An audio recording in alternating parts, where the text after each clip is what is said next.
Imam Puji. Oke, terima kasih sudah hadir di perkuliahan kita hari ini. Ini sudah mulai ya, Ibu. Awali. Ambil mangga dengan galah. Diambil paman berbadan kekar. Mari ucapkan basmalah. Semoga perkuliahan hari ini lancar. Bismillahirrahmanirrahim. Sudah bismillah semua ya? Ya. Baik. Satu lagi ya. Sarapan pagi dengan roti. Bersiap-siap pergi bekerja. Sebelum masuk ke pembahasan inti, saya menyapa. Apa kabar semua? Baik, sehat Bu. Alhamdulillah. Selamat datang rekan-rekan mahasiswa yang Ibu banggakan. Dimanapun kalian berada, semoga dalam keadaan sehat walafiat, dalam lindungan Allah Subhanahu wa Ta'ala. Selamat datang kembali di perkuliahan Fikih Mawaris. Dan kali ini kita akan belajar tentang jalur pewarisan. Ya. Jalur pewarisan. Oke, sebentar. Ibu share materinya. Nah, ini ya.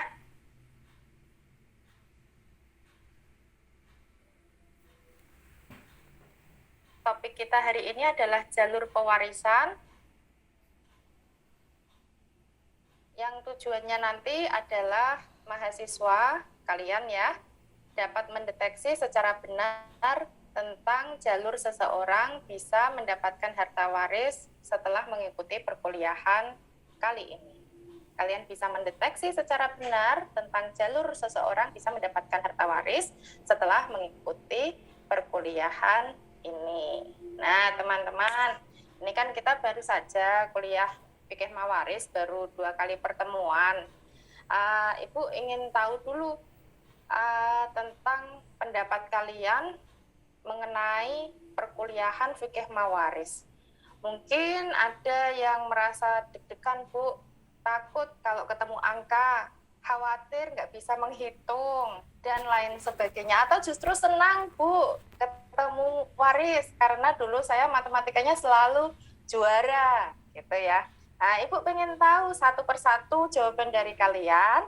Caranya, nanti kalian masuk ke menti.com ya. Saya tuliskan ini nanti. Sebentar. Saya buka dulu mentinya. Menti.com. Menti.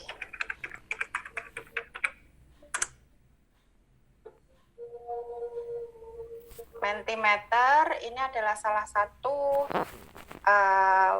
web untuk melakukan survei kepada peserta.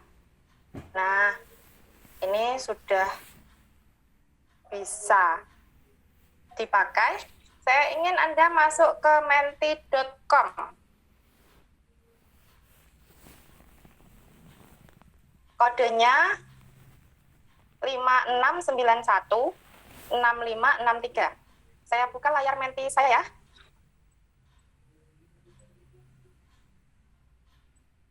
Baik, ini silakan Anda pergi ke menti.com, lalu masukkan passwordnya yang berupa angka tanpa spasi nanti ya, 5691 6563. Nah, ini sudah ada yang menjawab ini.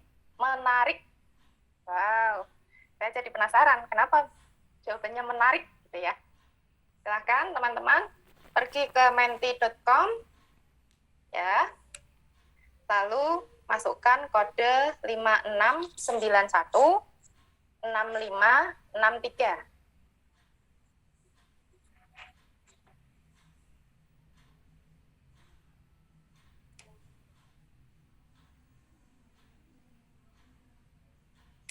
Baik, apakah ada kendala? Wow, ada yang menyatakan keren. Wow, dahsyatullah.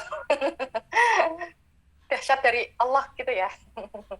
Kemudian ada yang menjawab menarik tapi agak sulit. Oke, ini sudah masuk 5 jawaban. Silakan yang lain.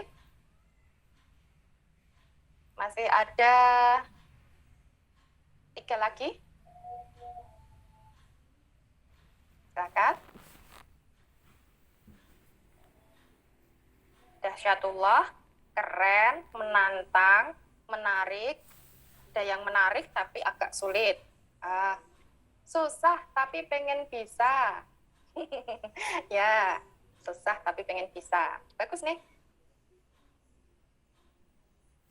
Oke. 1, 2, 3, 4, 5, 6. Once more.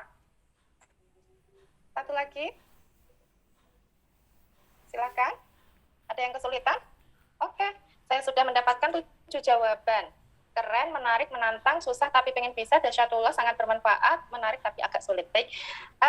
Terima kasih sudah memberikan jawabannya. Saya ingin tahu terlebih dahulu yang menjawab ini ya. Saya tidak tahu siapa yang menjawab ini, tapi tolong disampaikan kepada saya yang menjawab dahsyatullah. Siapa ini? Dahsyatullah. Siapa ini? Saya, Bu. Boleh Ibu tahu kenapa belajar waris itu dahsyatullah? Oke, siapa ini? Nasih? Atau siapa? Fathur. Halo?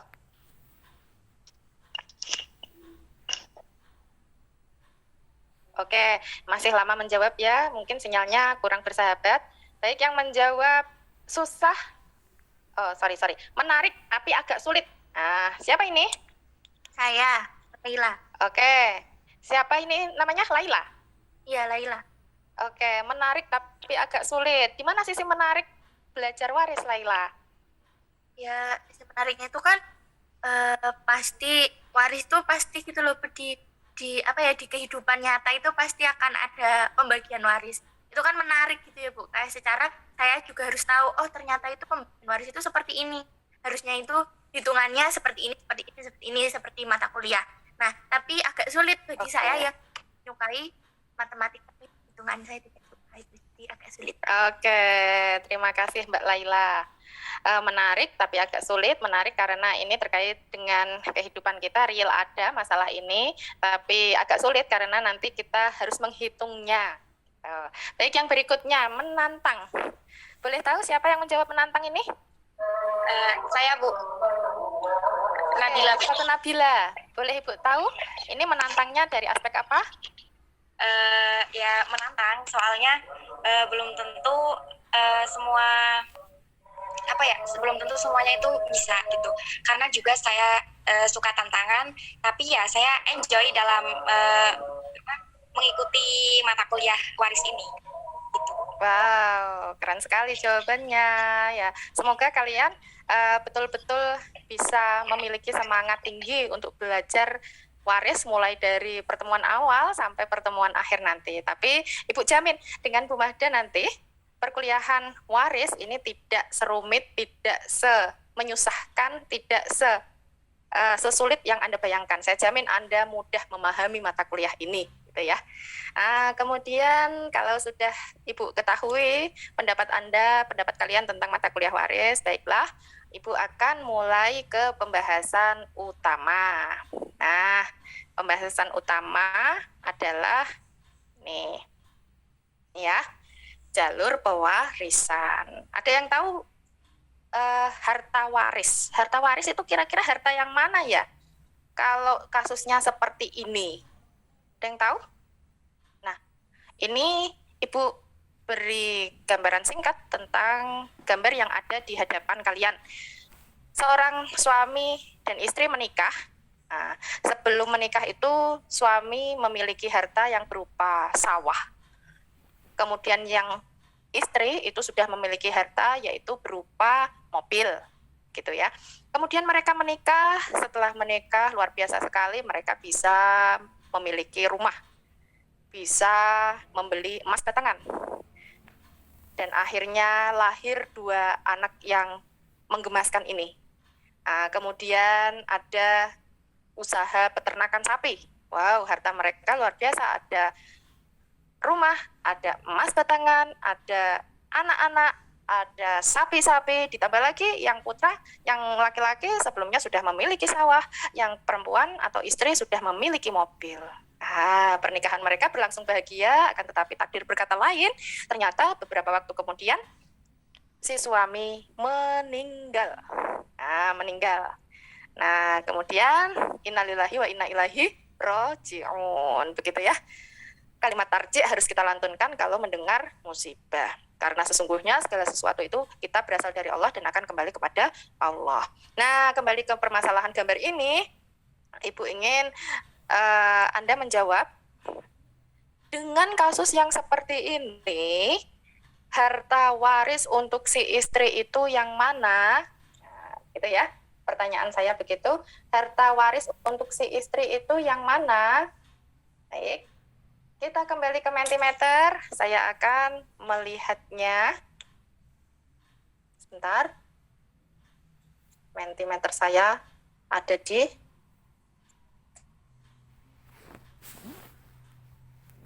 saya posisikan dulu Mentimeter saya.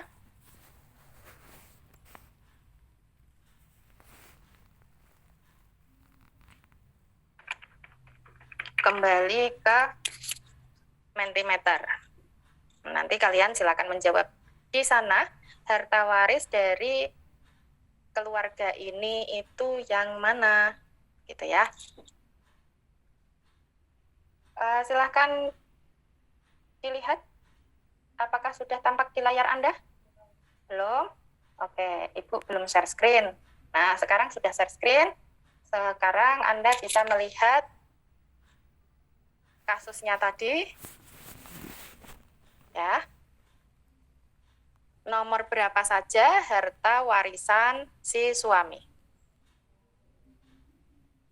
yang diberikan ke istri, yang didapat oleh si istri. Nomornya berapa saja, Bu? Nomornya berapa saja? Kita lihat.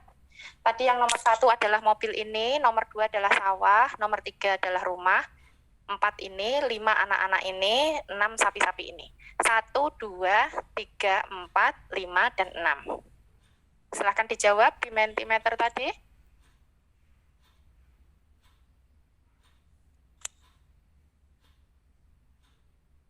Ya, teman-teman. Ini ada harta jumlahnya 6, mobil, sawah, rumah, emas batangan, anak-anak, sapi-sapi. Nah, ini yang mana ya? Oke, sudah ada yang menjawab 3, 4, dan 6. Kita lihat 3, 4, 6. 3, 4, 6. Baik, sudah ada yang menjawab demikian. Kita lihat lagi yang berikutnya. 3, 4, dan 6. Oke, ada yang berbeda. Wow, ada yang menyatakan semuanya. 1, 2, 3, 4, 5, 6. Semuanya itu harta untuk si istri. Oke, karena istrinya yang hidup ya. Jadi dia yang mengurus semuanya. Atau bagaimana ini? Ada yang menjawab 2, 3, 4, 6. Kita lihat. 2, 3, 4, 6. 2 sawah, 3 rumah, 4 dan 6. Yang nomor 5 ini tidak termasuk di dalamnya dan yang nomor 1 juga tidak. Baik. Saya sudah mendapatkan jawaban dari kalian. Nah, satu lagi boleh? Satu lagi. Oke. Saya ingin mengetahui. Baik. Yang menjawab 1, 2, 3, 4, 5, 6 semuanya. Saya ingin mengetahui siapa yang menjawab. Ayo, Bu. Adakah? Oke, boleh disampaikan mengapa 1, 2 semuanya ini adalah harta waris? Keren nih. Banyak harta warisnya, Bu. Ya. Semuanya. Baik, Bu. Menurut saya sih kalau misal gambar 1 mobil itu istri juga kadang harus punya juga sesuai dengan kebutuhan. Ya. Terus yang kedua itu apa? Petani ya, Bu? Ya. Sawah. Apa? Nah, Ya. istri juga seharusnya diberi apa? Harta juga bagian tanah biar nanti merata antara keduanya gitu. Oke. Lalu yang nomor 5 itu juga harta waris? Mungkin bisa juga, Bu. Soalnya kan anak juga termasuk harta benda. Mungkin gitu ya, Bu. Oke, baik. Oke, sip, sip, sip. Maka mengikuti perkuliahan fikih mawaris hukumnya adalah wajib. Setelah mengetahui jawaban kalian seperti ini, maka Ibu beri hukum wajib untuk mengikuti mata kuliah waris. Nah, tunggu dulu ya jawaban yang benar itu yang mana. Nah, kita lihat dulu slide yang berikutnya. Ini adalah slide tentang referensi yang kita gunakan hari ini, yaitu ilmu faraid dalam teori dan praktek, karangan dari Bapak Ahmad Fuad Al-Ansori. Kalian bisa melihat daftar isinya, ini nanti yang akan kita bahas ada di halaman 20. Ya, silakan dibuka bukunya, nanti kita akan menemukan jawabannya di sana. Nah, Ibu langsung ke pembahasan. Baik teman-teman, harta yang diperoleh oleh seseorang selama hidupnya, kemudian dia meninggal, maka kita sebut itu adalah harta tirkah, harta peninggalan. Ya ditinggalkan.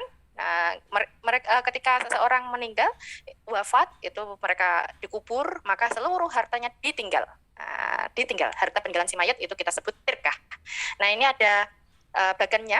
Harta tirkah saya umpamakan adalah kotak warna hitam ini utuh semuanya. Itu harta peninggalan si mayat. Kemudian ketika dia meninggal, maka ada hal-hal yang harus diurus, harus dilaksanakan. Kata harus berarti tidak boleh ditinggalkan ya. Yang pertama adalah perawatan jenazahnya, mulai dari memandikan, membeli kafan, menguburkan, membayar tukang gali kubur, itu semua kan butuh biaya. Itu diambilkan dari harta tirkahnya si mayat. Nah, maka di sini warna kotak hitam itu saya kurangi dengan warna biru. Kemudian kalau si mayit memiliki hutang, itu juga harus dilunasi. Diambilkan juga dari harta tirkahnya si mayit. Yang berikutnya, kalau dia berwasiat, maka juga harus dipenuhi, diambilkan dari harta tirkah. Nah, ini adalah 3 kewajiban yang harus dipenuhi oleh si mayit, dan yang melaksanakan adalah tentunya yang masih hidup. Harta tirkah setelah dikurangi 3 hal ini, maka disebut dengan harta waris. Nah, jadi ada 2 harta di sini. Yang pertama harta tirkah, dan yang kedua adalah harta waris.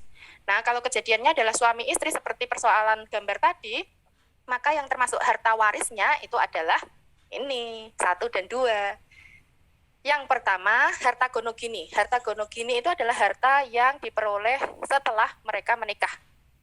Harta bersama. Jadi harta bawaan tadi itu bukan harta waris, begitu ya. Jadi kalau kasusnya suami istri, harta gonogininya tadi itu harus dibagi 2, 50-50. Ya, jadi kalau gambarnya tadi adalah seperti ini. Nah, harta gonogininya berarti nomor 3, 4, dan 6. Manusia, anak-anak ini bukan harta ya, bukan harta waris ya. Ahli waris, dia itu ahli waris.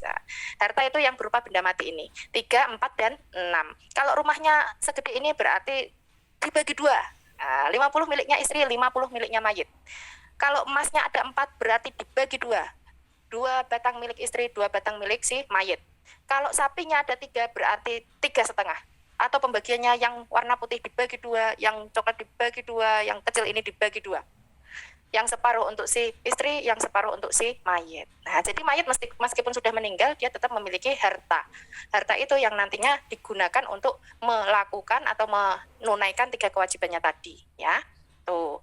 Maka setelah membagi harta gonogini 50%, 50%, itulah muncul harta tirkah. Ini baru harta tirkah ini.